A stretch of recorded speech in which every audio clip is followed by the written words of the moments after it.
দেশপ্রেমকে সামনে রেখে, সততাকে সামনে রেখে, জনগণের সেবা করার জন্য, দেশের সেবা করার জন্য ভোটের রাজনীতিতে আসুন। আপনারা কি আর দখলদারিত্বকে সমর্থন করবেন? আপনারা কি আর ক্ষমতার অপব্যবহারকে সমর্থন করবেন? আপনারা কি আর ঘুষকে সমর্থন করবেন? আপনারা কি আর সুপারিশের মাধ্যমে অযোগ্য মানুষের চাকরিকে সমর্থন করবেন?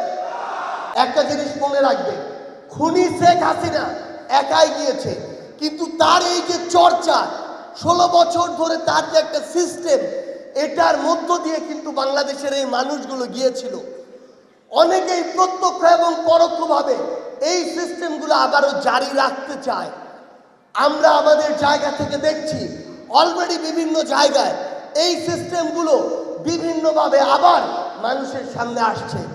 এতদিন আপনারা বলে এসেছেন অস্ত্র জমা দিয়েছি, ট্রেনিং জমা দেইনি। এখন সময় এসেছে সেই ট্রেনিংকে দেশ এবং মানুষের জন্য কাজে লাগানো। দেশপ্রেমকে সামনে রেখে, সততাকে সামনে রেখে, জনগণের সেবা করার জন্য, দেশের সেবা করার জন্য ভোটের রাজনীতিতে আসুন। আর ঘরে বসে থাকার আর সময় নাই। আপনারা এখন আপনাদের জায়গা থেকে, আপনাদের ওয়ার্ডে, ইউনিয়নে, উপজেলায়, জেলায় আপনাদের দায়িত্ব নিতে হবে আগামীর বাংলাদেশে ওই ন্যায়, নীতি, নিষ্ঠা, দেশপ্রেমকে সামনে রেখে আপনারা আগামীর বাংলাদেশে নিজের জায়গায় ফিরে গিয়ে হয় একজন চেয়ারম্যান হয়ে উঠুন, একজন মেয়র হয়ে উঠুন, একজন কাউন্সিলর হয়ে উঠুন, একজন এমপি মন্ত্রী হয়ে উঠুন। আমরা আমাদের জায়গা থেকে আপনাদেরকে অনুরোধ করছি, আজ থেকে শুরু করে আপনারা নিজের এলাকায় গিয়ে যার যতটুকু মনে হয়, যতটুকু কর্মযজ্ঞে আপনারা কাজ করতে পারবেন, ততটুকু জায়গায় আপনারা কাজ করা শুরু করুন। আপনাদেরকে আজকে রায় দিতে হবে এবং বাংলাদেশের মানুষকে এই রায় জানিয়ে বাংলাদেশে ছড়িয়ে পড়তে হবে। আপনারা একসাথে গলা উঁচু করে রায় দিন।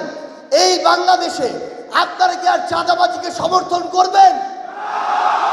আপনারা কি আর দখলদারিত্বকে সমর্থন করবেন? আপনারা কি আর ক্ষমতার অপব্যবহারকে সমর্থন করবেন? আপনারা কি আর ঘুষকে সমর্থন করবেন? আপনারা কি আর সুপারিশের মাধ্যমে অযোগ্য মানুষের চাকরিকে সমর্থন করবেন? এই বাংলাদেশে এতদিন যে বিষয়গুলো দিয়ে আমরা অত্যাচারিত হয়েছি, নির্যাতিত হয়েছি, জুলুমের শিকার হয়েছি, আমরা সেগুলো আর করতে দিব না।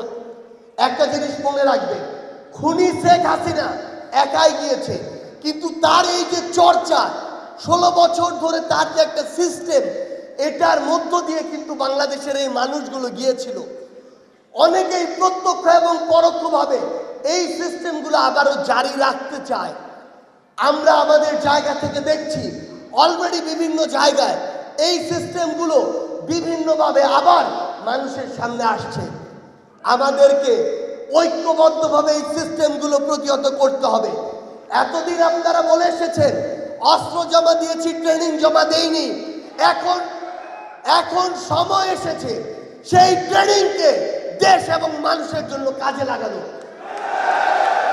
যেই জায়গায় আপনারা ক্ষমতার অপব্যবহার করতে দেখবেন, আবার বিভিন্ন মানুষের এই নোংরা রাজনীতি করতে দেখবেন, সেই জায়গায় ঐক্যবদ্ধভাবে প্রতিবাদ করুন।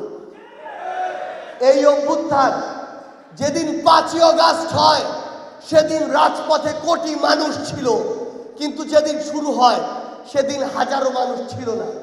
সেদিন কয়েকশো মাত্র মানুষ দিয়ে ঢাকা বিশ্ববিদ্যালয়ে এই যাত্রা শুরু হয়েছিল।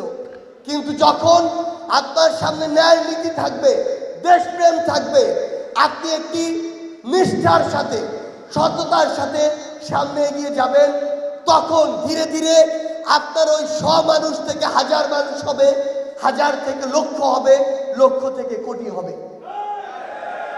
আমরা আপনাদেরকে শুধু একটা জিনিস বলি, এই অভ্যুত্থানে আমাদের বোনেরা, নারীরা রাজপথে আমাদের সামনে থেকে আমাদের এই লড়াইটাকে নিজেরা একটি অভেদ্য দেয়াল করে গড়ে তুলেছিল।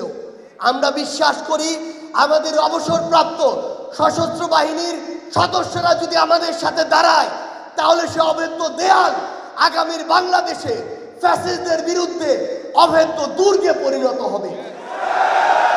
আমরা আপনাদেরকে অনুরোধ করি, আগামীর বাংলাদেশে আপনারা দেশপ্রেমকে সামনে রেখে, সততাকে সামনে রেখে জনগণের সেবা করার জন্য, দেশের সেবা করার জন্য ভোটের রাজনীতিতে আসুন। এই রাজনীতি ভোটের রাজনীতি শুধু নয়, এই রাজনীতি ভোটের রাজনীতির মাধ্যমে যেন জনগণের রাজনীতি হয়।